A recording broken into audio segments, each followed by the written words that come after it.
Muy buenos días. Como aplicación de lo que nosotros acabamos de deducir, vamos a tratar de ver el sentido físico de estas cantidades de aquí en un ejercicio, ¿no? Entonces, supongamos que nosotros tenemos una resistencia eléctrica cilíndrica. Supongamos como la que está ahí. Entonces, este es una resistencia eléctrica que tiene una cierta longitud, una longitud E, tiene un cierto radio, sí, un cierto radio R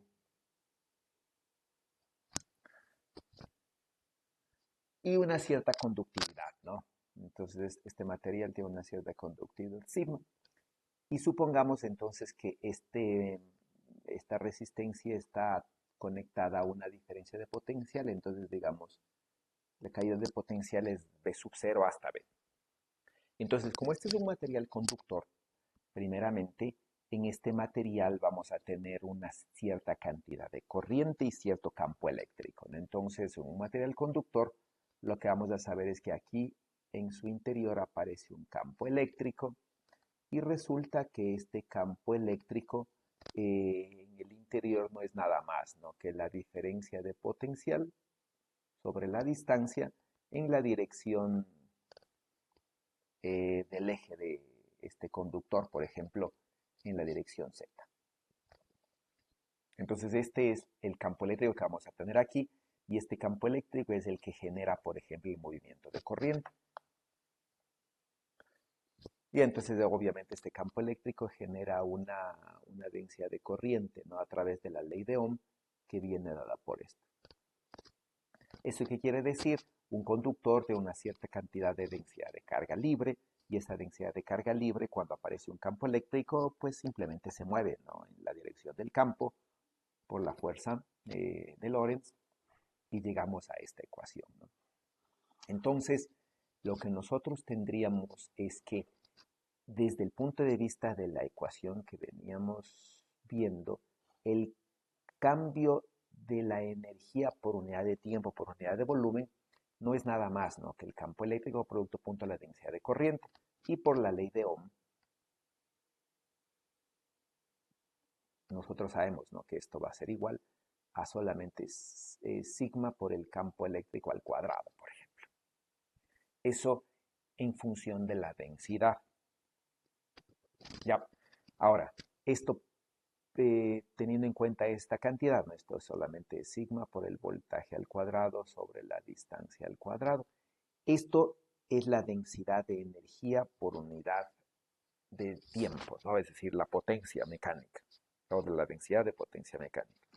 Si integramos esto en toda esta superficie, o en todo este volumen, más bien dicho, integrando la potencia mecánica o la densidad de potencia mecánica en un volumen, vamos a tener la energía, la variación de la energía mecánica. Entonces, integramos esto va a ser sigma por b cuadrado sobre la distancia al cuadrado, y como es una constante, simplemente es el volumen del cilindro, ¿no?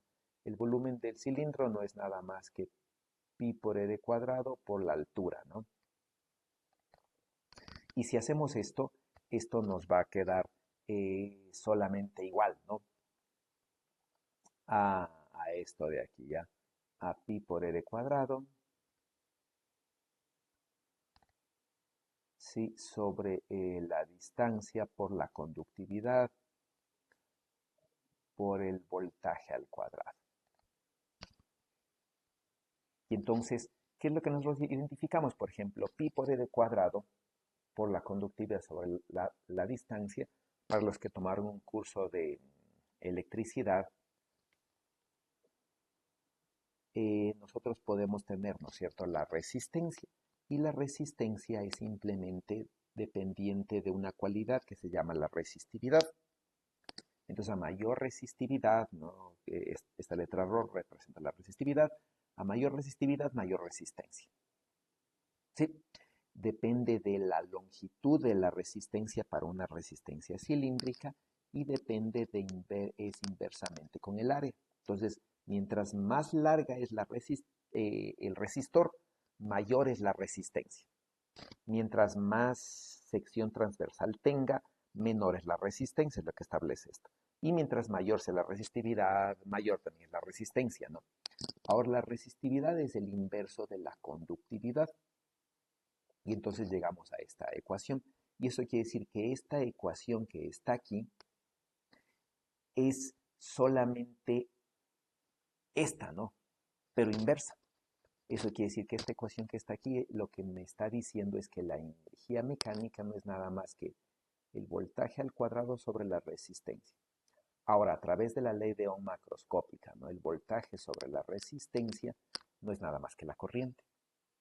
¿Ya? Y entonces yo tengo aquí que la variación de la energía mecánica en todo este resistor, ¿sí? Por unidad de tiempo no es nada más que esto de aquí, es el voltaje por la corriente. Y nuevamente, ¿no? Para los que tomaron un curso de electricidad básico, resulta que este es el calentamiento de la resistencia por efecto Joule, que justamente, ¿no es cierto?, la potencia disipada por el resistor no es nada más que el voltaje por la corriente, que es justo el significado de esto, ¿no? Entonces, esta variación de la energía que nosotros tenemos aquí, el efecto Joule, es básicamente esta ecuación microscópica integrada en todo el volumen. Entonces, la variación de la energía mecánica, ¿sí? Finalmente, lo que me dice esto es que la variación de la energía mecánica se convierte en calor. Entonces, toda la energía mecánica que están ganando las cargas debido a la aceleración por el campo, finalmente se disipa en forma de calor. Eso por este lado de la ecuación, ¿ya? Por el otro lado de la ecuación, lo que me dice es, continuando, ¿no? Escribámosle así, E.J, la potencia, la densidad de potencia mecánica, no es nada más que esto, ¿no? La variación con respecto al tiempo, ¿sí? De el campo por el desplazamiento sobre 2, ¿no es cierto? Y el campo magnético por el campo magnético H sobre 2. Y el flujo del vector de Poynting, ¿ya? Entonces vamos a calcular cada uno de esos términos.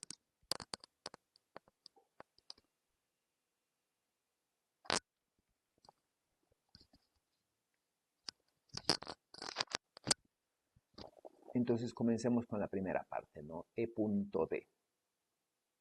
Campo eléctrico por el desplazamiento eléctrico sobre 2. Esto lo vamos a poder escribir como el campo eléctrico sobre 2 veces epsilon sub 0, suponiendo que el conductor simplemente tiene una permitividad igual a la del vacío. Y entonces nosotros tendríamos simplemente esto, ¿no? Ahora el campo eléctrico es naturalmente el voltaje sobre la distancia al cuadrado, y esto nos va a dar esta cantidad, ¿no? 2 veces el voltaje al cuadrado sobre 2 veces epsilon sub 0 por d. Ese va a ser, ¿ya? Entonces, esa es la densidad de energía del campo eléctrico.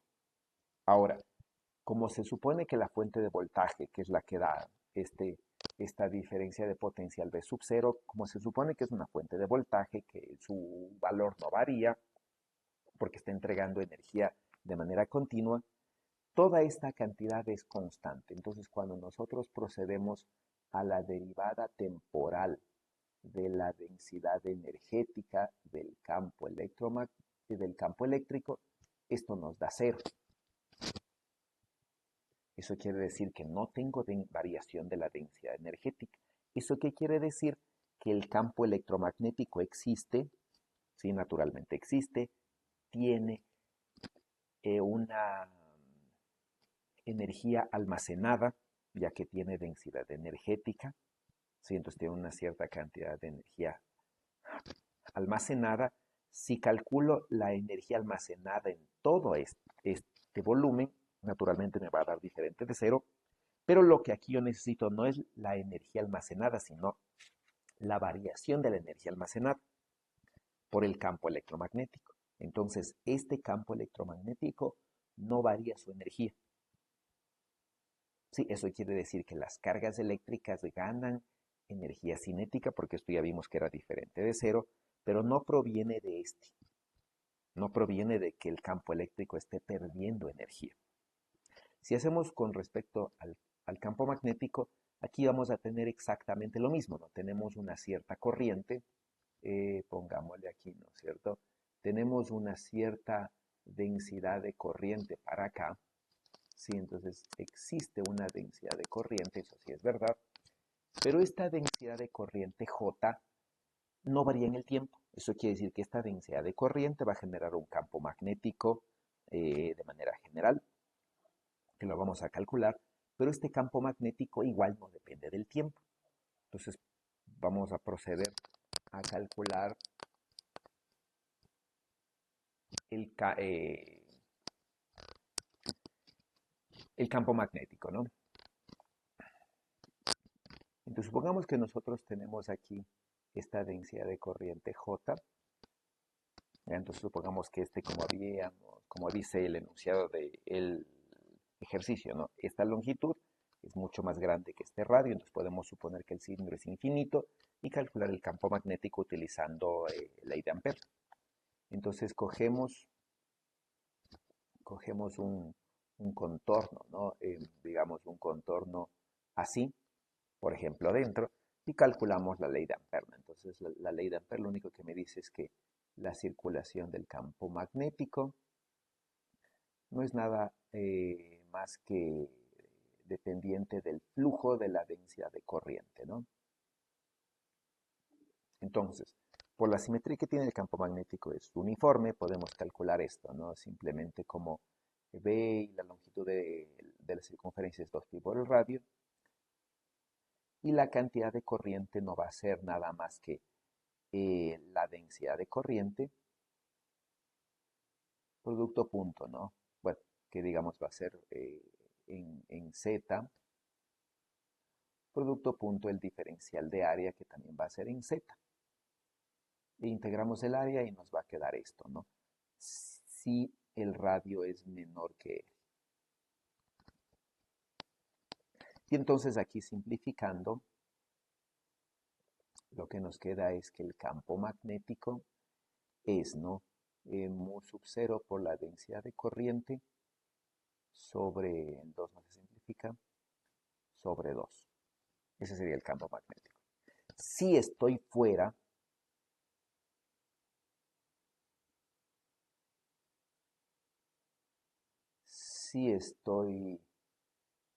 si cojo una superficie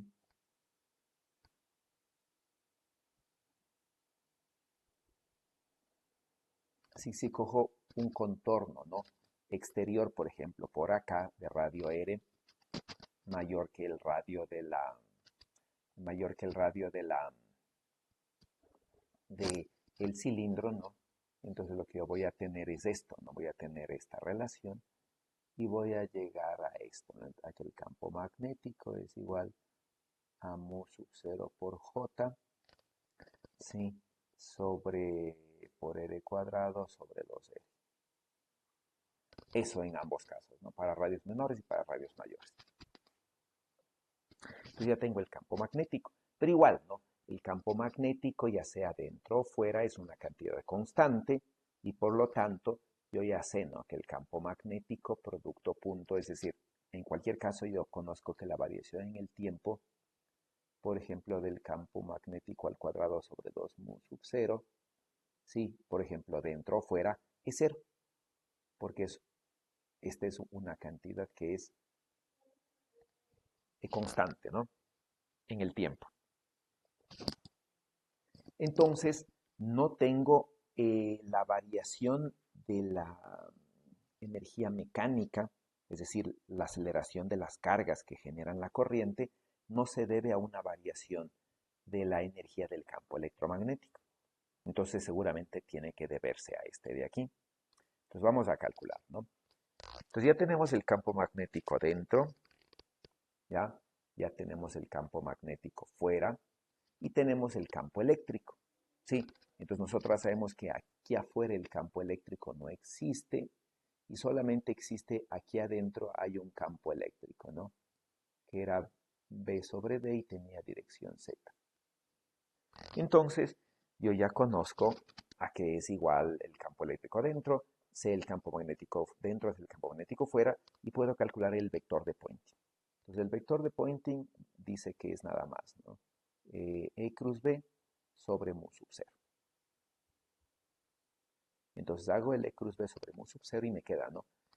En la parte interior me queda esto. Bueno, sin el mu sub 0 directamente es J sobre 2.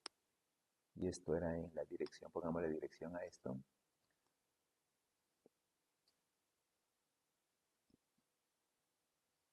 Entonces este era J sobre 2 en la dirección phi. Si esto es dentro. Y fuera es 0, porque no existe campo eléctrico fuera. Entonces solamente existe vector de Poynting.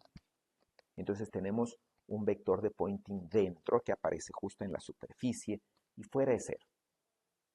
Ya, y el vector de Poynting entonces tiene esta forma, ¿no? El vector de Poynting tiene la forma, el potencial de B sub 0 por la corriente J sobre 2D. Y Z cruz phi tiene dirección menos R. Eso quiere decir que yo tengo un vector de Poynting radial que aparece, sí, que aparece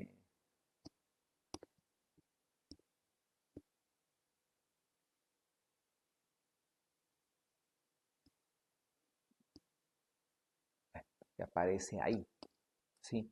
Entonces, que aparece de pronto sobre la superficie del,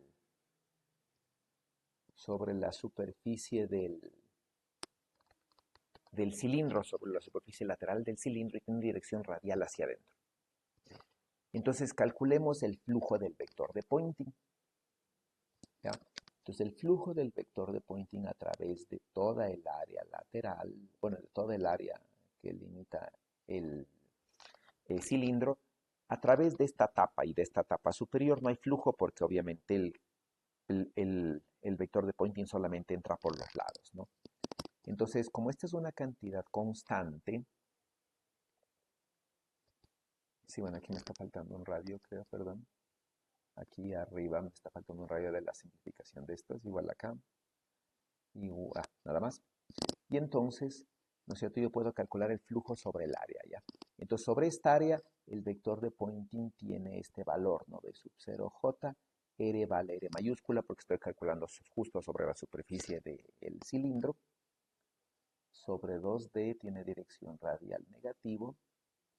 Y cojo el diferencial de área, ¿no? El diferencial de área lateral tiene dirección radial positivo, porque siempre es el externo. Y esto es, ¿no es cierto? R es, no, esta no es cilíndricas, R de R de phi. Perdón, no, de phi de Z. Ya, Z en toda la altura y de phi entre 0 y 2. Entonces integramos esta cantidad, ya, integramos esta cantidad y esta cantidad, bueno, hagámosle un ladito para poder ver. Integramos esta cantidad y lo que me dicen es que el flujo del vector de Poynting ha sido igual. Todo podemos sacarlo, entonces esto me dice que es negativo. Entonces B sub 0, J radio al cuadrado sobre 2D. Integramos en Z, lo único que me da es la altura. Integramos en phi, lo único que me da es 2pi. Entonces simplificamos todo lo que podamos simplificar. Y lo que me dice que esto es menos B sub 0 por pi por e cuadrado por j. Ahora, ¿qué es pi por e cuadrado por j? Es, ¿no es cierto? Como esta es la densidad de corriente que está fluyendo por aquí, y entonces, ¿no? Pi por e cuadrado es justamente el área de la sección transversal. Entonces, pi cuadrado por j es toda la corriente que está ingresando. Y eso quiere decir que esta cantidad es igual a menos la diferencia de potencial por la corriente. Es el flujo del vector de Poynting, ¿no? Y entonces si reemplazamos este flujo del vector de Poynting en la ecuación original que nosotros teníamos, entonces, ¿no? El término de la izquierda de acá abajo, de la izquierda, nos daba la potencia mecánica, ¿no? Que era la diferencia de potencial por la corriente, ¿ya? Los de la derecha, habíamos visto que el primer término, bueno, los dos primeros términos no generan variación de la energía, es decir, que la energía mecánica, si el calentamiento por efecto Joule, que es consecuencia de la energía mecánica, no se obtiene de aquí, pero sí se obtiene de acá, ¿no? Aquí habíamos visto que este término nos daba menos B sub 0 por I, integrado, bueno, en forma integral, ¿no? Entonces vemos que las dos ecuaciones se cumplen y la identidad se da. Entonces, ¿qué es lo que me dice, no? Veámosle aquí, ¿sí? Entonces lo que me dice es que las cargas de aquí adentro, que son las que se están moviendo para generar esta corriente, ganan energía cinética. Ganan energía cinética debido al campo eléctrico, ¿no? Pero el campo eléctrico no es el que pierde energía cinética, sino que la energía que están ganando las cargas proviene del flujo del vector de Poynting. Pero el flujo del vector de Poynting ingresa lateralmente aquí. Y recordemos, ¿no? El vector de Poynting aquí afuera es cero. Eso quiere decir que aquí afuera no tengo una energía que esté viniendo, sino que aparece de una forma como mágica en la superficie y comienza a ingresar energía lateralmente, de la nada. Recuerden, afuera el flujo del vector de Poynting es cero porque no hay campo eléctrico. Entonces el flujo del vector de Poynting viene de la nada, aparece aquí y es justamente este flujo del vector de Poynting igual a la disipación, bueno, igual a la energía cinética que está ganando las cargas y se disipa por efecto Joule. Es el significado físico, ¿no? Ahora, ese significado físico carece de sentido, porque obviamente es como que la energía viene de la nada, ¿sí? Y aparece en la superficie. Y cuando en la realidad la energía debe venir de la fuente. Eso quiere decir, ¿no es cierto? Si yo tengo una resistencia, usualmente no para generar la diferencia de potencial, yo le conecto a una fuente. Y esta fuente es la que hace, ¿no es cierto?, que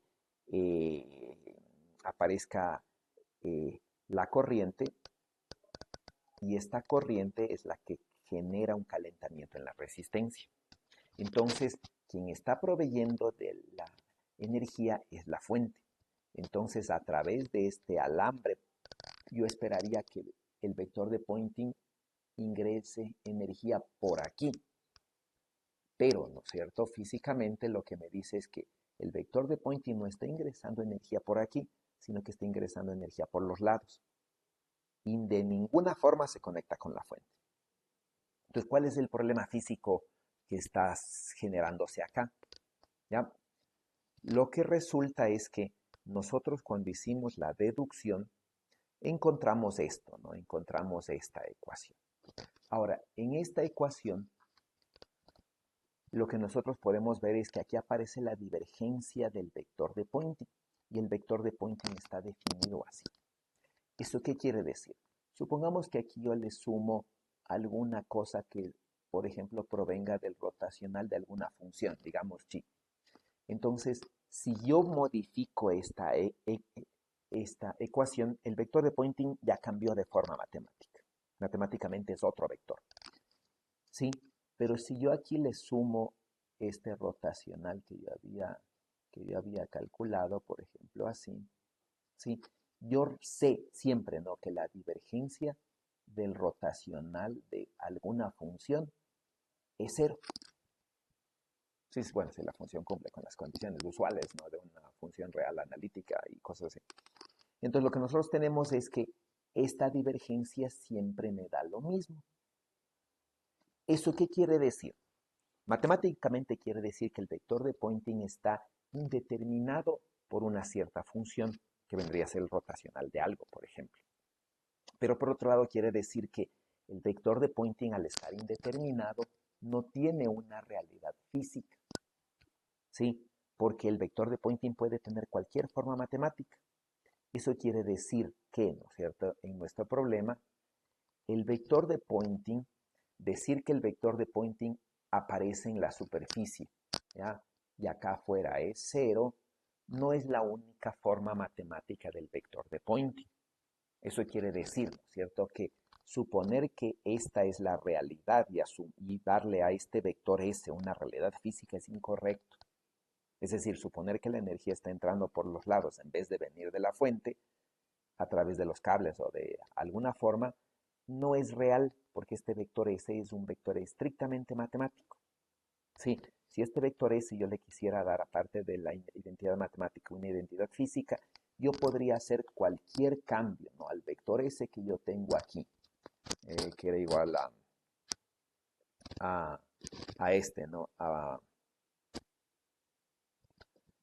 B sub 0 J sobre 2D, perdón, en la dirección eh, radial así. A este vector de Poynting yo le podría modificar, yo le podría sumar cualquier cosa, ¿sí?, cualquier función, hasta tener la forma que a mí me guste, que tenga sentido físicamente. Y eso es lo que se puede hacer aquí. Entonces se puede modificar a esta ecuación. Sí, se puede modificar esta ecuación sumando este rotacional. Ahora, el problema sería qué rotacional le sumo, ¿no? Porque puedo sumar cualquier rotacional. Entonces, esta es la justificación matemática, pero no es lo que se suele hacer. Lo que se suele hacer es tratar de trabajar en función de esto, ¿no? Entonces, ustedes pueden intentarlo y aquí ustedes pueden ver, ¿no?, que aquí básicamente tienen una forma de B sub 0 sobre D y de J, ¿no? Entonces, si ustedes recuerdan, el campo eléctrico era justamente B sub 0 sobre D y tenía dirección axial que le habíamos llamado Z, y ahí la densidad de corriente J, ¿no es cierto?, era el campo eléctrico, perdón, conductividad por el campo eléctrico, así que también tiene dirección axial Z. Entonces se podría tratar de utilizar estas relaciones para tratar de construir algo aquí y ver, ¿no es cierto?, de dónde podríamos redefinir el vector de Poynting S. Sí, eso, bueno, pueden intentarlo, podríamos hacerlo en la siguiente clase. Yo simplemente espero que les haya servido, que hayan entendido eso. Cualquier pregunta, por favor, me la hacen por interno a través del curso. Y ya para la siguiente clase queda esta tarea.